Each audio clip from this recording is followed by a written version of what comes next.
take a look back at this hockey game. It has been a quality contest by a pair of great teams in the ACHA. Flames on the power play, side of the net. Finch banks it in off the skate of Robinson. It would be 1-0 LU on the power play. And then a bit of a breakdown here for Liberty. A 2-on-1 down low. And Spumeni finds the back of the net. And that is where we stand now. You have to really think Coach Moradian. They came from Eddie Pazzo and Brady Rotolo. I mean, some really great offensive play from those two tonight, and they're very familiar with each other, Christian. I mean, you go back and you look at their playing history. They both went to the same high school, Thomas Jefferson High in Jefferson, Pennsylvania. It's always cool to have connections like that. I mean, Coach Rolnick had told us about the Pittsburgh connections in general, but when you have a guy that you've played with for that long, it's pretty special. Yeah, it is really cool. It's also probably just cool to grow up alongside your friends and kind of experience. I know. Boy, flip that switch back on. Well, here's the second period highlights as that shot off Bernstein's mask would pop the buckle, and then Liberty would start to come on here. A little puck luck. Essemacher, he's got a great release, would fire at low stick side. Then things would get interesting. It's been a bit of a journey for Bernstein outplaying the puck this weekend. That shot again. A great job, Petrilla on the backhand, getting it out in front, tucking in. That would make it 2-2, and then the Flames would start to roll. Cocksmith tucking it 5-hole. All of a sudden, it was 3-2. Flames would continue on.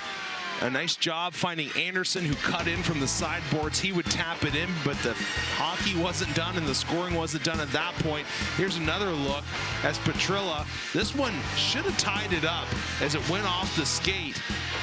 But they say there was a kicking motion. It wouldn't count, and it stays at 4-3. Here's your second period goal scorers, and we're used to the first period, and many periods in this weekend series have been light in this area. Not that middle frame. Lots of goals all around. Ratzlaff across to Mars. Stopped by Dubinsky. What a save. Boy, Hayden DeMars, he has been so close. Trying to get that elusive third goal, which would potentially be an insurance one.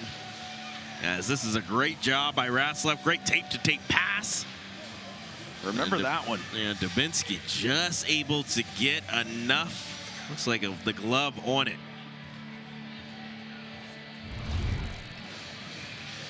Remember that as a player and a coach. Obviously, you want to win every game, but this is what makes the game fun. Totally.